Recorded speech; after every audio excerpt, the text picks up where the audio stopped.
Hi, I'm Jeff McCausland, founder and CEO of Diamond 6 Leadership and Strategy. I want to talk to you about a very important topic for every organization, that is effective communications.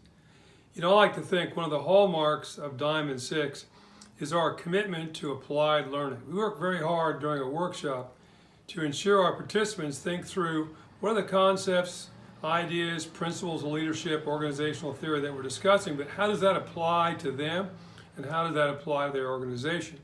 I firmly believe that adults learn differently from children, as everything they do when it's a new experience, they encounter a new concept, a new idea, has to pass through their experiential lens. Each of them have got a career of X number of years, and those experiences are a backdrop to integrating new ideas and new concepts. And it's the synergy of those two things, experience and new ideas and new experiences, that in fact lead to a synergy and a synergy of future effort. So what am I taking home from a workshop is a question we always ask. A week or so ago, I was at a workshop for a group of about 60 corporate executives, and we spent a couple days looking at a particular case study. We were at the final discussion point, which we always have, which is, what did you learn?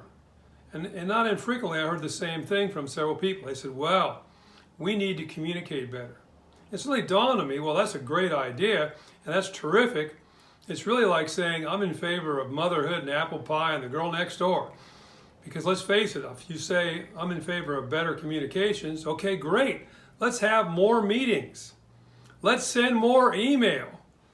And when I presented that to the group, everybody went, no, we don't want to do that. And I said, okay, well then great. When you say better communications, more effective communications, that's not good enough. What exactly do you mean? What can you do? So let me give you a couple ideas, a couple of suggestions that I passed on to them to try to get at really the nitty-gritty of more effective communications. First, remember communications include listening and not just waiting patiently for your opportunity to speak. Abraham Lincoln used to say, God gave us 2 ears and 1 mouth. He was actually trying to tell us something. When I say listen, really listen. Don't allow yourself to be distracted. I find it very helpful to look at the person very directly in their eyes to focus my attention on what they are exactly saying. Second, be conscious of the physical setting and nonverbal communications. If you're reprimanding somebody or disciplining somebody, sitting behind your desk and having them stand in front of the desk may be appropriate. But if you're trying to talk to them about a problem, or you're trying to seek their assistance, or you're trying to get them on board, well, moving out from behind your desk, sitting on a sofa or a chair, where there's no obstruction between you and them, is very, very important. And again, nonverbal communications. Are you in fact paying attention? Are you being distracted by your cell phone or the phone ringing?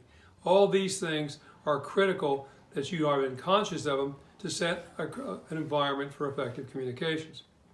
Thirdly, make sure that your communications broadly involve the whole team and you're not talking to a tiny fraction of people for the organizations. Back in the day when I was in the Army, we used to have a concept we used frequently called management by walking around. Management by walking around is the opportunity for a leader to meet with everybody in their organization over a period of time on their setting, to get their ideas, their input. How is it going? I worked with a superintendent of a large school district one time. He told me one thing he tried to do was once every quarter or so, he had a meeting with all the bus drivers because he said, I can learn more about what was going on in my organization by talking to the bus drivers than probably any single group. And last, but certainly not least, think through this particular communication that I'm about to transmit. Is it a high touch or a high tech communication? So what do I mean by that? Well, we're surrounded by technological devices, cell phones, computers, tablets, fax machines, all sorts of things. So if it's extremely high tech, I want to call a meeting, 100 people might attend, well, that's a high tech message, and I can send it out by email and tell everybody where we're going to meet and what time we're going to be there, and it can reach them very, very quickly. That's a high tech conversation. What's a high touch conversation? Well, telling somebody they've been promoted, or sadly, telling someone they're being fired is a high touch conversation. And that one needs to be person to person, eyeball to eyeball.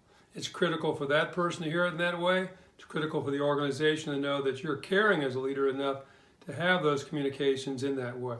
That may not be possible, but you need to think through at least from the extreme of high touch, one-on-one discussions to the telephone, to a video teleconference.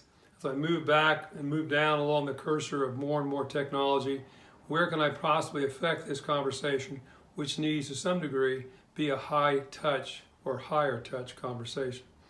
The bottom line is very simple. Every organization I've worked with at one time or another says one thing we need to do is more effective communication.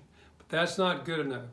Leaders got to think through exactly what does that mean, how do I involve the whole team, how I can create environments that are best for communications, and lastly, how and when should I take the best advantage of technology versus my own physical presence.